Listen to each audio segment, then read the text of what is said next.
This interview is for information only and should not be considered as investment advice or a recommendation to buy shares in the company featured. Welcome to this StockBox interview.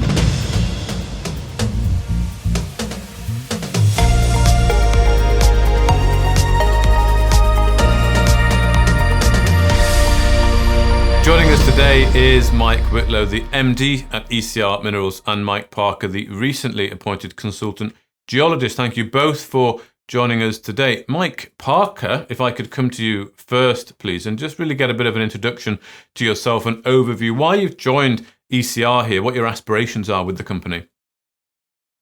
Well, I've known Mike for several years, and we've always gone on really well, and he's always been talking about his role in ECR and what's happening in Australia. And I became intrigued with the projects, looked at that. And then when Mike said, there's a potential to advise and come and be more of a part of the company, I thought that's a great opportunity for me. I'm very happy to be here and advising them on what's happening in Australia and adding to my sort of portfolio of knowledge. I've been a geologist for 40 years, done a lot of work all around the world, and I'm very intrigued and excited to be involved with ECR in Australia right now. Okay. And are you be assisting them on all aspects of the exploration, is that right, or across all the projects? Yeah, I think my role is basically to act as an interface between the board and what's happening in the field. I have a lot of experience in identifying targets in efficient ways and designing drill programs and basically assisting the guys in the field. Adam, the guy that's in the field, is extremely competent, very good geologist, doesn't need my help to do the field work, but I think basically to act as a face and to give support and to be a person to bounce ideas off, I can be quite useful in that way. Okay, good. Well, let's catch up if we can on some of the recent developments at ECR on the exploration front. So, I mean, first of all, when we think about what's going on generally with the exploration, you've got, of course, exploration going on at Lolworth and Tambo, but of course the maiden diamond drilling campaign has commenced at the Tambo Gold Project. You say it's targeting beneath the historical workings of the Duke of Cornwall Swift's Creek area. So just tell us a little bit about what this work entails and what the overall objective really of it is. Yeah, it's a pilot program that's been designed basically to test the continuity of the indications we have at surface. And what we do have at surface is some quartz veining with high gold and bismuth values, and we can track those bismuth values with the XRF machine in the core. And what's coming out to date gives us confidence that what we're intersecting deeper down in the drill holes actually has continuity with surface. So that's going to be the sort of the result of this program, is just to test some continuity and look at the scope of the mineralization. Okay, so testing continuity. So this is quite a short program, about 2 weeks. You're going down to about 500 meters, so not super deep, but you expect that'll be enough information to give you that kind of, seeing what the continuity is looking like. Yeah, it's a proof of concept program, and it's 4 holes total in 500 meters, and none of them are very deep. Yeah. But the program will be able to see, as I mentioned, continuity and get some idea of scope there as well. Okay. And how might that inform sort of the next steps, or are we sort of too early here to be thinking about that? I think it's a bit too early. I think it'll give us an idea of the form of the mineralization that we're looking at, and that'll help design the next steps going forward into 2025. Right. Okay. Good. And of course, Lolworth as well. You've had some rock chip samples analysed. 378 rock chip samples have been analysed there. Some pretty high grade gold coming through there. 11, 14, 14.7 grams per ton gold. So this has been historical rock chips that you've had sampled. I mean, what are these kind of things telling you? These kind of results? One of these are actually new areas that have been trenched and sampled, so it's actually new gold that's coming out. It just tells us once again about the scope of the mineralization. We have some very important pathfinder elements there, particularly silver and lead, and we believe that with some very fast and efficient geochem, probably using the XRF as a analytical tool, we can actually start to trace out continuity of some of that mineralization. So Lolworth as well is looking really, really good, and we hope to get in there after the wet season. That'll be end of quarter 2, 25. Right. Okay. So this is work that's been done now. Will again inform a work program in quarter 2, 2025. You say it's more likely going to be end Q1 start of Q2. So it's around that sort of time. So I think based on the last couple of years, we've been able to get the guys out in the field late March, and I think this year it was actually a bit later. It was more like end of April, start of May. So, depending on the weather and the access will always depend on when that program starts. As Mike says, the silver that we got from the last set of results, I think Gorge Creek West, that sort of area is really turning out to be quite interesting. We've got a great confidence now that we're getting sort of closer to the source of this gold, and there's definitely consistency and continuity in what we're seeing at Ravenswood and Charters Towers and their sort of pathfinders, and the synergies with what we've been seeing out in the field up there too. In addition to that, we've made that announcement that we've collaborated with the Geological Survey, and there's been a third party academic who's shown a great interest. We'll be talking more about that in due course. But that will be a 2-year collaboration when signed, and that'll mean again it gives us great confidence that not only is the technical team at ECR particularly interested in these assets, the news and the results that we've had this season, but really, the kind of additional third-party validation we've been getting from, the Geological Survey, who themselves have been conducting some work. They'll share the results with us. That'll help us with our understanding, and vice versa. We'll work with them to better understand the opportunity for their guys. And as I say, there's a third-party academic institution that's shown an interest as well. So we'll talk more about that when we're permitted to do so. But yeah, it's a great step forward for us. I think getting under the surface at Lolworth, given the size and of the Lolworth range itself, has been a great step forward. Give us a greater understanding. Bringing Mike on has been a huge plus for me.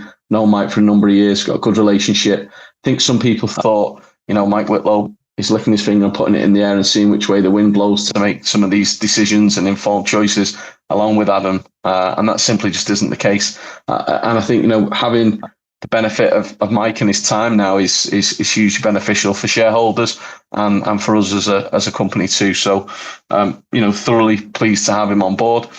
And yeah, things are shaping up from a technical standpoint to look quite nice. Okay. Good. Well, I want to think a little bit about the bigger picture here. Of course, you had news recently about the recoveries being pretty good, looking at Blue Mountain then, potentially looking to have a gold recovery operation going on. So, how does Lolworth and Tambo here, the exploration that you're doing at the moment, and of course planning further work in Q1, Q2 next year, how does all of this sort of fit into the Blue Mountain element as well? And perhaps what does Q1, Q2, or H1, let's say, 2025. Before you fire that question in at Mike, I just want to be clear that the access at Blue Mountain is not like the access at Lolworth. So, we're not bound as heavily by weather and access. It's a cattle property originally. There are access roads in there. There's actually I think what would you call it? Tourist park, lodges within 10, 12 kilometres of the actual asset at Blue Mountain. So this is a visited all year round, accessible location. I just wanted to make that point that we don't mistaken what we're doing at the end of the Lolworth season with constricting us of moving the Blue Mountain project forward, operational on the ground, or indeed with some of the analysis and desktop work that we're conducting as we speak. Sorry to interject there, Jans. No, that's okay. No, that makes sense. I've got the access there all year round, so that's fine. Mike Parker, how perhaps does it all shape up for H1, let's say next year? What activities could look like on the company from ECR's point of view in really making a gold discovery and getting something potentially to attract majors or getting something into production? I think going back to Blue Mountain, obviously this is alluvial gold compared to Lolworth and Tambo, which are hard rock gold. So it's obviously more accessible from a sort of exploitation phase as a recovery phase. We've done some metallurgical test work there, and very encouragingly, we've seen that the majority, I think as much as 90% of the gold is in the gravity circuit. And I think we've talked amongst ourselves and realized that Queensland is becoming more sensitive to environmental sort of stewardship. So anything that any actual operation that uses gravity and doesn't go to chemical reagents such as cyanide or other is beneficial. So basically, Blue Mountain, we believe, can be a fairly clean, sustainable gold recovery operation in a fairly simple manner and a fairly early stage operation. So obviously it's something we want to focus on. So just to put it in context, Blue Mountain is an early stage project which can lead to production, whereas the other two are more longer term exploration projects. Right. Okay. So you could be looking at a fairly active H1 then, with potentially looking to get into gold recoveries at Blue Mountain whilst continuing with bigger picture, longer term exploration drilling and finding out what you've got at Tambo and Lolworth.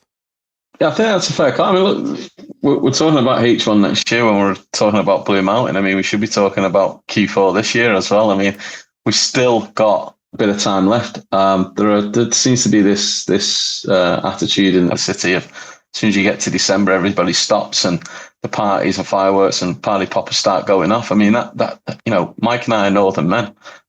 We don't enjoy ourselves too much. We like to get to the coalface. We like to work and earn our crust, So we will be looking at how we can advance the project at Blue Mountain.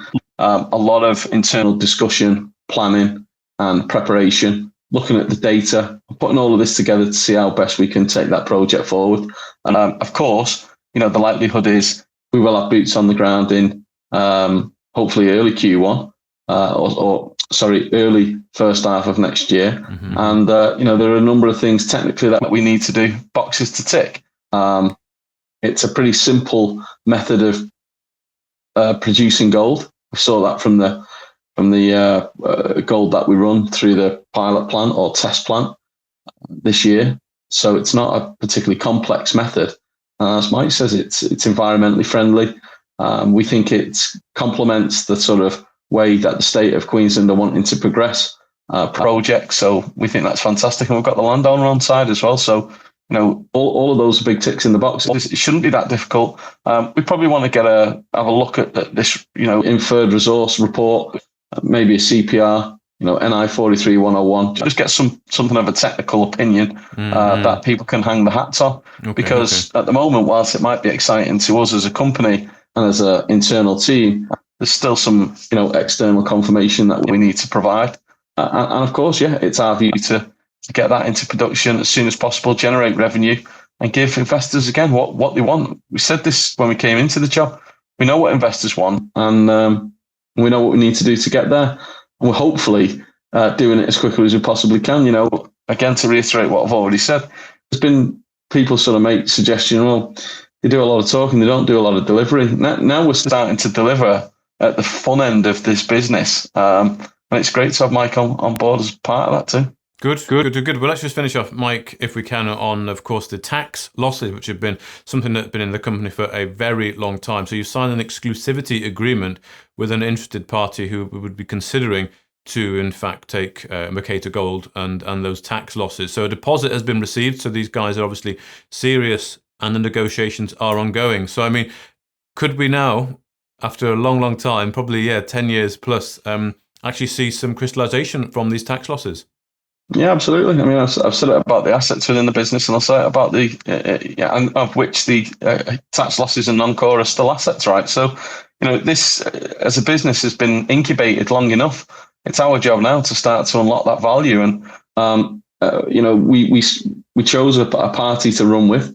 We signed exclusivity with them. And whilst that process was taking place, yet another company came in and signed a confidentiality agreement to get involved and look at, the opportunity. So, the pace of this is really starting to snowball. Nick and I have been communicating with a third party and the board of directors over the weekend. So that's how keen they are to drive this forward. There'll be a follow-up in the morning.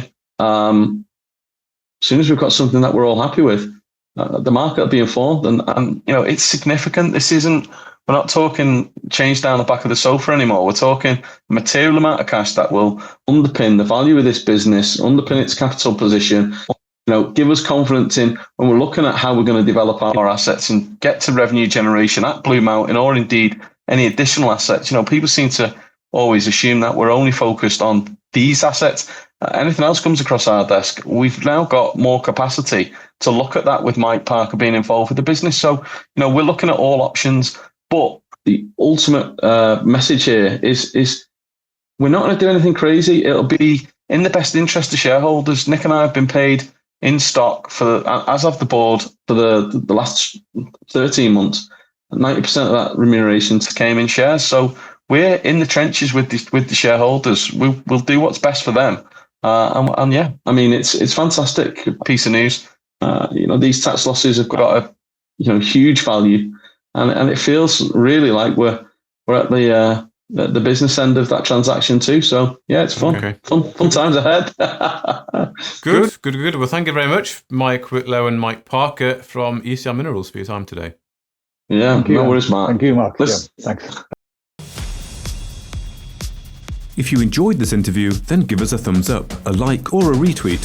Subscribe to us on YouTube or follow us on Twitter and hit that notification bell to be the first to know when we release new content. There's loads of great content on our website too, across all our programs at stockboxmedia.com. Thank you for watching.